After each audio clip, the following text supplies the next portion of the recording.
What is going on, people? Dre Zero here again, and we're going to be talking about the AEW video game and why I believe it has the most insane potential out of any other non-WWE game right now.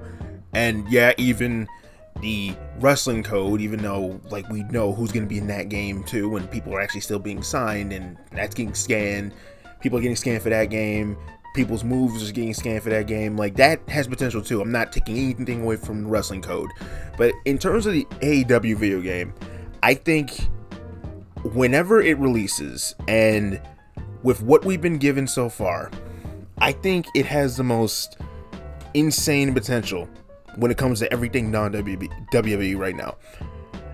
And here are my reasons why. One, it is a mixture of Here Comes the Pain and No Mercy, with Yuke's I believe a now refreshed Yuke's after dealing with the whole, yearly release window nonsense they've been putting up with, especially after, with 2K getting the license and everything. They're able to breathe and such like that.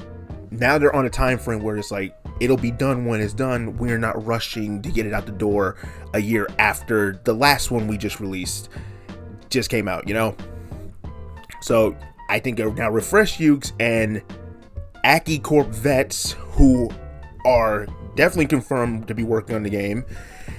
And from what we've been seeing so far, it looks like a mix between Here Comes the Pain and WWF No Mercy, which is honestly amazing. Kenny already confirmed that that's where they were going to go with it anyway. And with the new Jungle Boy footage that was released a few weeks ago, it looks like that's the case. And honestly, I meant to talk about this way back when it was released and once it was like shown and everything, when I had my other channel. Like beatings! I'll beat you all day! I meant to talk about this then, but I'm talking about that now. It looks great. From what I've seen, it looks phenomenal, and it shows like what they have left to work on and what works right now and what doesn't, so I can't wait to see what else they actually, churn out with in terms of like updates when it comes to the console game. It looks great.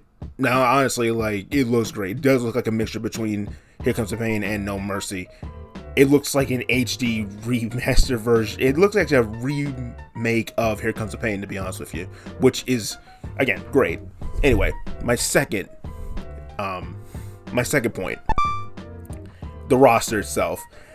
Now, a few people have already been confirmed for the roster, but here's who we have so far, and who's already confirmed, and who isn't.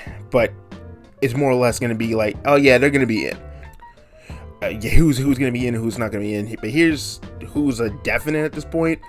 Chris Jericho, Cody Rhodes, Darby Allin, Hikaru Shida, Jungle Boy, Kenny Omega, The Young Bucks, Christopher Daniels, Britt Baker, Jon Moxley, MJF, Angelico, Jack Evans, Matt Hardy, Christian Cage, the Lucha Brothers, Best Friends, Orange Cassidy, Miro, Adam Page, Dustin Rhodes, Joey Janela, Pac, and the legends Paul White, Tully Blanchard, Arn Anderson, or Armed Anderson these days, Jim Ross, Taz, appearing in different roles throughout the company anyway, so I think they're automatically like they're definitely probably going to be in regardless. And finally, the biggest cap-offs for this whole roster, when you really think about it, who are not confirmed, but basically kind of going to have to be in, given the signings. When you think about it, Bryan Danielson, Adam Cole, Ruby Soho, Malachi Black, Andrade El Odio, and finally, CM Punk, who is the only person right now who can actually say who has been in WWE games, UFC games, and now the AEW game, which is really insane when you really think about it. This man has basically been in every single aspect of a wrestling game at this point. So yeah, I'm just glad to have him back in a wrestling game in itself. Third point, new match types. Intergender matches probably confirmed from the first trailer that we got with Omega, Jericho, and Shida. Stadium Stampede, the Blood and Guts match, and the Death match. The new possibilities for what new match types could possibly make it in is just insane when you really think about it. They have enough time to think about what they want to put in for new match types And yeah, I enjoy the thought of just having like all these new things coming into a wrestling game. Please, especially the deathmatch types. Can we do it? Can we do this? And especially a Stadium Stampede. Just imagine that being in. Just think about that. Just everything that's new about this is just like, yeah, that could work. The Forbidden Door, number 4. Okay. With the Good Brothers being interwoven with the Super Click these days, it's hard to imagine not making it in somehow.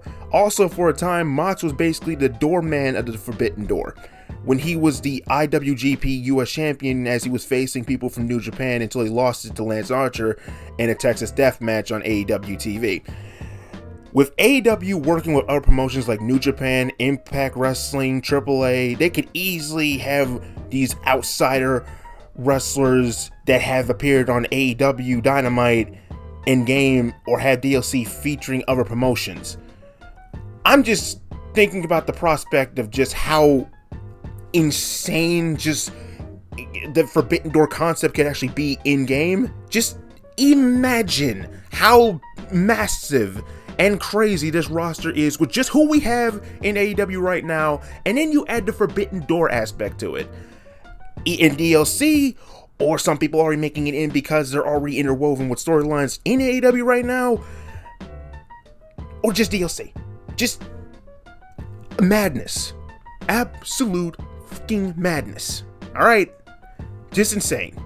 Number 5, and this is my last point, live updates. If the roster and the cross between Here Comes the Pain, No Mercy didn't excite you before, then I believe the AEW game getting live updates after its release is a big selling point in itself.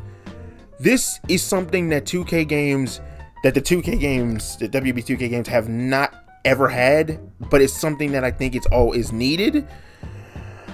This way, the game is not going to be outdated by the time it's released, and as it will keep getting live updates of what's going on TV. I just think that among all these points, like that alone is just like, oh my god, like it's going to have live updates. It's not going to be, a poor man's game by the time it's released. It's not going to be outdated and such like that, which is really WWE Games' problem when it comes to like the yearly releases and such. Because they never will allow them to actually do live updates. Modders have to keep doing that to pretty much update their games, which they're still doing with 2K20. And God help you if you're still playing 2K20. What is wrong with you? But yeah, that alone is just like, yeah, that's a big selling point right there. And they've already confirmed that that's going to be a thing. So yeah, I've made 5 points that I think like the AEW game has the most insane potential out of any wrestling game right now that's non-WWE right now. And yeah, I'm going to leave it with that. So with that being said, Dre Zero signing out. Peace, CC when I sees ya. I'm going to get back into doing this commentary thing for right now, guys. I need to get back in the swing of things. So that being said, I am outro. Later.